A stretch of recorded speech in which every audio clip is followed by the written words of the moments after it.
130 foot বহল আৰু 70 foot দ 1971 চনৰ পৰাই আজিলৈকে প্ৰাকৃতিকভাৱে জুই জ্বলি আছে। আহক আমি আজি এই গাঁতটোৰ বিষয়ে কিছু কথা জানো। নমস্কাৰ বন্ধুসকল, আপোনালোকে চাই আছে এছাম ট্ৰিটছ এণ্ড ট্ৰেভেল।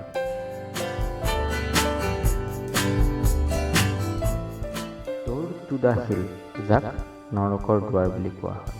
এই গাঁতটো আৰম্ভ হোৱাৰ কাহিনী অতি সুন্দৰ। এই গাঁতটো তুৰ্কমেনিস্তানৰ দৰবাজী গাঁৱত অৱস্থিত। তুৰ্কমেনিস্তানৰ প্ৰায় 70% মৰুভূমিৰে আৱৰি আছে। গোটেই তুৰ্কমেনিস্তানৰ 5খন ৰাজ্যত বিভক্ত।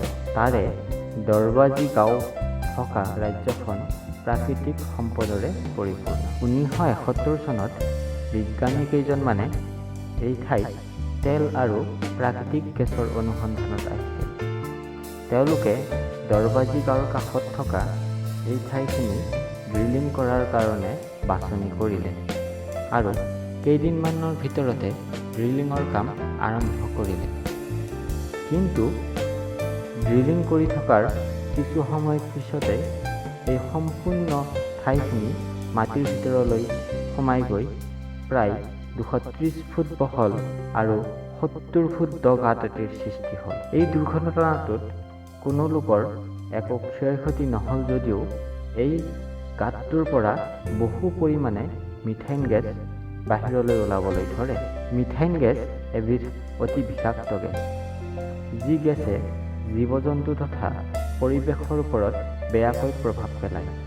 সেয়ে এই মিথেন গেছ ওলোৱাটো বন্ধ কৰা অতি জৰুৰী হৈ পৰিছে। এই গেছ ওলোৱা বন্ধ কৰাৰ দুটাই উপায় আছে।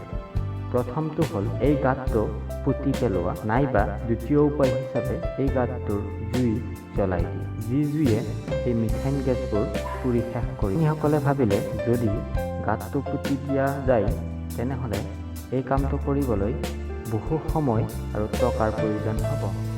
সেয়ে দ্বিতীয় উপায় হিচাপে এই গাঁতটোত জুই জ্বলাই দিয়া হয়। বিজ্ঞানীসকলে ভাবিছিল যে এই জুই 2-3 দিনতে শেষ হৈ যাব আৰু সকলোবোৰ মিথেন গেছ পুৰি শেষ কৰি পেলাব। কিন্তু বিজ্ঞানীসকলে ভবা এই কথাটো ভুল প্ৰমাণিত হয় আৰু আজি প্ৰায় 44 বছৰ পিছতো এই জুইকুৰা জ্বলিয়ে থাকিল। ইয়াৰ পৰা অনুমান কৰিব পাৰি যে উক্ত ঠাইত মিথেন গেছৰ কিমান ডাঙৰ ভাণ্ডাৰ থাকিব পাৰে। ড'ৰ টু দ্য হিল তুৰ্কমেনিস্তানৰ এতিয়া আকৰ্ষণীয় পৰ্যটনস্থলী হিচাপে পৰিচিত হৈছে। এই ঠাইৰ সম্পূৰ্ণ মনোমোহা সৌন্দৰ্য ৰাতিৰ সময়ত ভালকৈ দেখিবলৈ পোৱা যায়।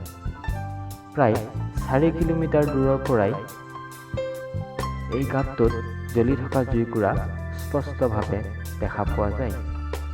2010 চনত তুৰ্কমেনিস্তানৰ নেতা এজনে এই গাঁতটো পুতি পেলাবলৈ নিৰ্দেশ দিছিল, যাতে সেই ঠাইৰ ওচৰে পাজৰে তেল আৰু প্ৰাকৃতিক গেছৰ বাবে খনন আৰম্ভ কৰিব পাৰি। কিন্তু আজি পৰ্যন্ত এই গাঁতটো পুতি পেলোৱা দেখা